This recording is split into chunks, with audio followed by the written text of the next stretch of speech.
Hello दोस्तों, स्वागत है आपका आज की इस महत्वपूर्ण वीडियो में जिसमें हम एमपी वर्ग 2 हिंदी साहित्य में भक्ति काल का प्रैक्टिस नंबर 2 2020 जो सीरीज चल रही है उसके माध्यम से आपको आज हल कराएंगे। तो आप लोग बने रहें हमारे साथ। आज की इस वीडियो में हम 2020 पार्ट 2 का जो है पूरा प्रैक्टिस सेट 20 क्वेश्चन हल करेंगे। तो आप लोग यदि अभी तक आपने वीडियो को लाइक नहीं किया है तो वीडियो को लाइक करें और चैनल को सब्सक्राइब जरूर करें। आइए 2020 में स्टार्ट करते हैं। हमारा पहला क्वेश्चन यहाँ पे होगा।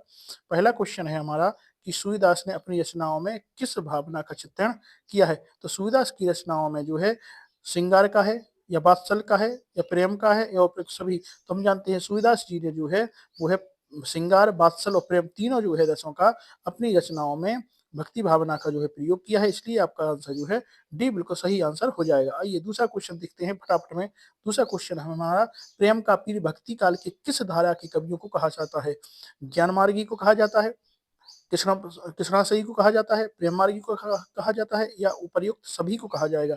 तो इसका जो आंसर है आपका हो जाएगा प्रेम मार्गी कवियों को जो है प्रेम मार्गी कवियों को प्रेम का पीर भक्ति काल की धाराओं में कहा जाता है। आइए अगला क्वेश्चन हमारा है, तीसरा क्वेश्चन है कि भक्ति शब्द का सर्वप्रथम उल्लेख कहाँ मिलता है। तो भक्ति शब्द का जो सर्वप्रथम उल्लेख है क्या सामवेद में मिलता है या अथर्ववेद में मिलता है या श्वेताश्वतर उपनिषद में मिलता है या ब्राह्मण वेद में मिलता है। तो आपका आंसर इसका जो है वो सी आंसर बिल्कुल राइट हो जाएगा। श्वेताश्वतर जो है उपनिषद में सबसे पहले भक्ति शब्द का जो है उल्लेख मिलता है। आइए अगला क्वेश्चन देखते हैं। चौथा क्वेश्चन है, श्रद्धा और प्रेम के योग को किसने भक्ति नाम दिया। पहला ऑप्शन है आपका हजारी प्रसाद द्विवेदी, दूसरा ऑप्शन है रामचंद्र शुक्ल, तीसरा क्वेश्चन है नगेंद्र, चौथा क्वेश्चन आपका है बच्चन सिंह। तो आपका इसका जो आंसर है बताएं क्या आंसर हो सकता है। तो इसका जो आंसर है आपका है रामचंद्र शुक्ल। कौन सा है? रामचंद्र शुक्ल जो है उन्होंने श्रद्धा और प्रेम के योग को क्या कहा है? भक्ति नाम दिया है। आपका आंसर जो है बी बिल्कुल राइट आंसर हो जाएगा। आइए पांचवा हमारा क्वेश्चन है कि भगवान के प्रति अनन्यगामी एकांक प्रेम का नाम भक्ति है, यह कथन जो है किस साहित्यकार ने दिया है। तो आपका ऑप्शन पहला है हजारी प्रसाद द्विवेदी, दूसरा है रामचंद्र शुक्ल, तीसरा है गणपति चंद्रगुप्त, चौथा है गजानन माधव मुक्तिबोध।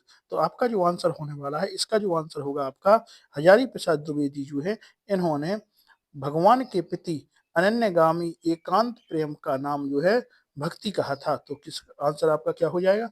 आंसर जो है आपका हजारी प्रसाद द्विवेदी राइट आंसर हो जाएगा। आइए अगला क्वेश्चन, छठवां क्वेश्चन हम देखते हैं। भगवान विष्णु को केंद्र में रखकर आराधना करने वाले साधक खालिस्थन कहलाते हैं। तो कौन से साधक कहलाए? पहला ऑप्शन है आपका साहिब, दूसरा है अलबार, तीसरा आपका है नयनार, चौथा है ब्रह्मा। तो आपका इसका जो आंसर है वो है अलबार। तो जिसने भगवान विष्णु को केंद्र में रखकर आराधना की है उसको हम क्या कहते हैं? उसको अलबार कहा जाता है। आपका आंसर बी बिल्कुल राइट आंसर यहाँ पे हो जाएगा। आप देख रहे हैं भक्ति काल के कितने महत्वपूर्ण क्वेश्चन आपके लिए इस वीडियो में लेकर आए हैं। तो यदि आपने अभी तक वीडियो को लाइक नहीं किया है तो वीडियो को लाइक अवश्य कर दें और चैनल को सब्सक्राइब जरूर कर लें, क्योंकि हम आपके लिए एमपी वर्ग 2 हिंदी साहित्य के लिए बहुत ही महत्वपूर्ण और जो आपकी प्रैक्टिस के लिए है 2020 सीरीज चला रहे हैं। तो आप लोग हमारे साथ बने रहें और अपनी तैयारी करते रहें। आइए सातवां क्वेश्चन हमारा है कि भगवान शिव को केंद्र में रखकर साधना करने वाले साधक का नाम किस नाम से प्रचलित होता है। तो आपको इसका आंसर बताना है।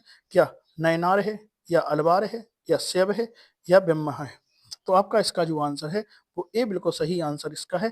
तो भगवान शिव को केंद्र में रखकर यदि आराधना की जाए तो उसको हम नयनार कहते हैं, यदि विष्णु को केंद्र में रखकर आराधना की जाए उसको हम अलवार कहते हैं। आइए अगला क्वेश्चन है, आठवां क्वेश्चन हमारा है। आप देख रहे होंगे इसमें कितने महत्वपूर्ण क्वेश्चन आपके लिए यहाँ पर लाए गए हैं। आइए आठवां क्वेश्चन है, भक्ति को ईसाई धर्म की देन मानने वाले विद्वान कौन है। तो बेबर है या विल्सन है या ग्रियसन है या उपयुक्त सभी है। तो बताना है आपको इसका आंसर। तो इसका जो आंसर है वो आपका डी आई आंसर बिल्कुल सही हो जाएगा कि भक्ति को ईसाई धर्म की देन मानने वाले विद्वान जो है बेबर भी हैं, विल्सन भी हैं और जॉर्ज ग्रियसन भी हैं। तो आपका आंसर कौन सा हो जाएगा? डी बिल्कुल राइट आंसर हो जाएगा। आइए अगला हमारा 9वां क्वेश्चन है कि भक्ति का विकास अचानक बिजली की चमक के समान हुआ, कथन किसका है? हजारी प्रसाद द्विवेदी का है या राम स्वरूप चतुर्वेदी का है, एक जॉर्ज ग्रियर्सन का है या विल्सन का है। तो आपको बताना है इनमें से आपका राइट आंसर कौन सा होगा। तो इसका जो राइट आंसर है वो है हमारा सी। जॉर्ज ग्रियर्सन ने जो है भक्ति का विकास अचानक बिजली की चमक के समान हुआ है कथन कहा था। आंसर आपका सी आंसर जॉर्ज ग्रियर्सन जो है राइट हो जाएगा। आइए 10वां क्वेश्चन हम देखते हैं। भक्ति काल को पराजित मनोव्यक्ति का प्रतीक मानने वाले विद्वान कौन है। तो आपका ऑप्शन है गुलाब राय, दूसरा ऑप्शन है आचार्य रामचंद्र शुक्ल, तीसरा ऑप्शन है ऊपर एक दोनों, चौथा ऑप्शन है आपका कोई नहीं। तो आपको बताना है इसका जो आंसर है वो क्या हो जाएगा। तो इसका जो आंसर है ऊपर एक दोनों हो जाएंगे, क्योंकि भक्ति काल को पराजित मनोवृत्ति का प्रतीक मानने वाले जो हैं गुलाब राय और आचार्य रामचंद्र शुक्ल दोनों हैं, इसलिए आपका आंसर जो है बिल्कुल सी बिल्कुल राइट यहाँ पे आंसर होने वाला है। तो आपका आंसर सी बिल्कुल राइट हो जाएगा। आइए हम अगला क्वेश्चन देखते हैं। आपके लिए बहुत ही महत्वपूर्ण क्वेश्चन लेकर आए हैं। अगला 11वां क्वेश्चन है, भक्ति को मुस्लिम की देन मानने वाले विद्वान कौन है। तो भक्ति को जो है मुस्लिम की देन मानने वाले विद्वान इनमें से कौन है। तो पहला ऑप्शन आपका है ताराचंद, दूसरा है हुमायूं, तीसरा है आबिद हुसैन, चौथा है उपर्युक्त सभी। तो इसका जो आंसर है आपका उपर्युक्त सही जो है पूरा आंसर आप उपर्युक्त सभी जो है आंसर हो जाएगा, क्योंकि भक्ति को मुस्लिम की देन मानने वाले जो हैं ताराचंद, हुमायूं और आबिद हुसैन तीनों जी हैं। आइए अगला हमारा क्वेश्चन है 12वां क्वेश्चन है कि तापसी शाखा के संस्थापक कौन है। तो आपको बताना है तापसी शाखा कौन सी शाखा। तापसी शाखा के जो संस्थापक इनमें से कौन है।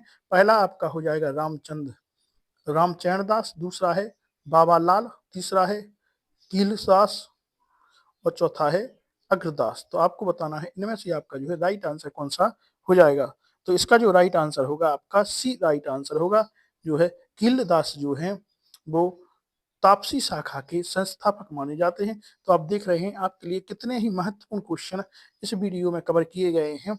आइए अगला क्वेश्चन है, सत्यनामी संप्रदाय के संस्थापक कौन है। तो बताना है सत्यनामी संप्रदाय के संस्थापक इनमें से कौन माने जाते हैं। तो आपका ऑप्शन पहला है जगजीवन दास, दूसरा है रामचरण दास, तीसरा है बाबालाल, चौथा है चक्रधर। तो आपको बताना है इनमें से जो है आपका राइट आंसर कौन सा हो जाएगा।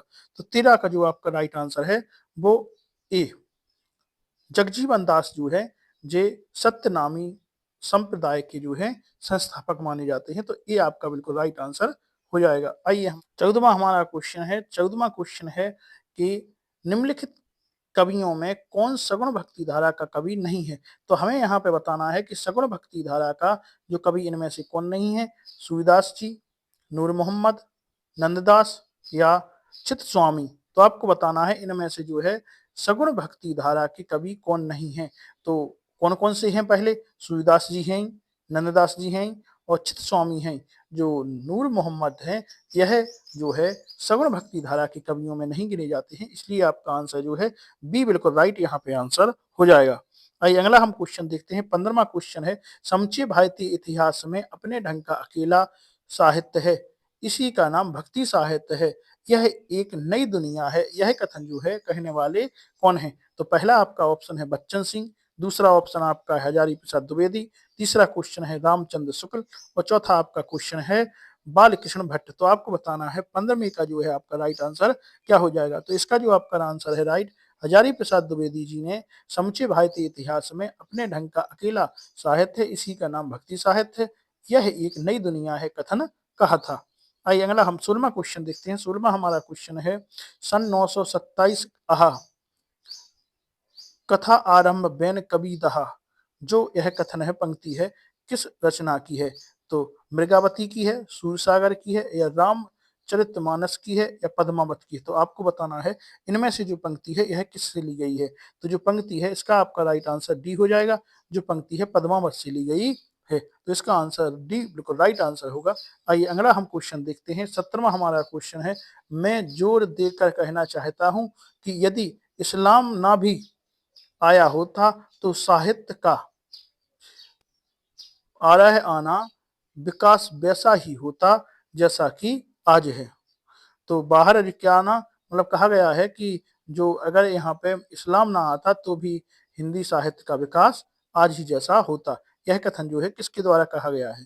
हजारी प्रसाद द्विवेदी के द्वारा, बाल कृष्ण भट्ट के द्वारा, महादेव वर्मा के द्वारा सुमित्रानंदन पंत के द्वारा। तो आपको बताना है इसका जो है राइट आंसर क्या हो जाएगा। जो राइट आंसर इसका है वो है हजारी प्रसाद द्विवेदी द्वारा कहा गया था कि मैं जोर देकर कहना चाहता हूं कि यदि इस्लाम ना भी आया होता तो साहित्य का बारह बारह बाहर आना विकास वैसा ही होता जैसा कि आज है। जी किसके द्वारा कहा गया है? हजारी प्रसाद द्विवेदी द्वारा यह पंक्ति कही गई है। आइए 18 क्वेश्चन देखते हैं। 18वां हमारा क्वेश्चन है कि जाके प्रिय नाम वैदेही पंक्ति तुलसीदास की किस रचना से है?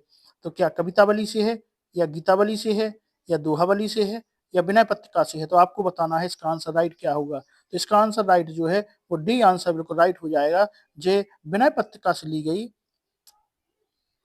आइए 19वां हमारा क्वेश्चन है। 19वां हमारा क्वेश्चन है कि उस समय हाट बाजार में जाना छोड़कर घर में पड़े पड़े मृगावती और मधुमालती नाम की पोथियां पढ़ करता था। पंक्ति किस कविता की है? तो इसका आंसर आपका क्या होगा?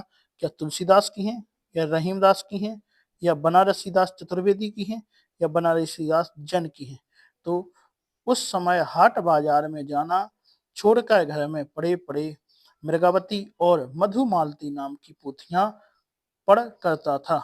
यह जो लाइन पंक्ति किस कवि की है? तो यह जो है बनारसीदास जैन की पंक्ति है। तो आपका आंसर जो है डी बिल्कुल राइट आंसर हो जाएगा। आइए अगला हमारा क्वेश्चन है, लास्ट क्वेश्चन इस सीरीज का है।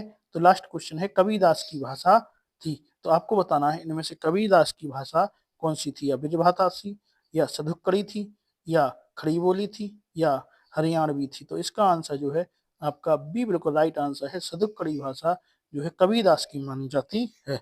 तो आज के इस वीडियो में हमने 2020 सीरीज में 20 महत्वपूर्ण क्वेश्चन आपके लिए लेकर आए थे, और आपने देख लिए कि आपके जो ऑब्जेक्टिव क्वेश्चन है कितने महत्वपूर्ण क्वेश्चन इस वीडियो में कवर कराए गए हैं। तो आप लोग वीडियो को इसी प्रकार से सीरीज को देख ले रहे हैं और अपनी तैयारी बनाए रखें। तो यदि आपने अभी तक वीडियो को लाइक नहीं किया है तो वीडियो को लाइक करें, और चैनल सब्सक्राइब नहीं किया है तो चैनल सब्सक्राइब तो जरूर ही कर लें, क्योंकि हम आपके लिए हिंदी साहित्य के लिए इतने महत्वपूर्ण क्वेश्चन लेकर आ रहे हैं कि आपको ऐसे क्वेश्चन जो है कहीं भी नहीं मिलने वाले हैं। तो आप लोग अपने हिंदी साहित्य की तैयारी इसी प्रकार से अच्छी करने के लिए हमारे साथ बने रहे। आज के लिए इतना ही। अगले टॉपिक के साथ, नई वीडियो के साथ अगले क्वेश्चन वीडियो में जरूर मिलेंगे। धन्यवाद।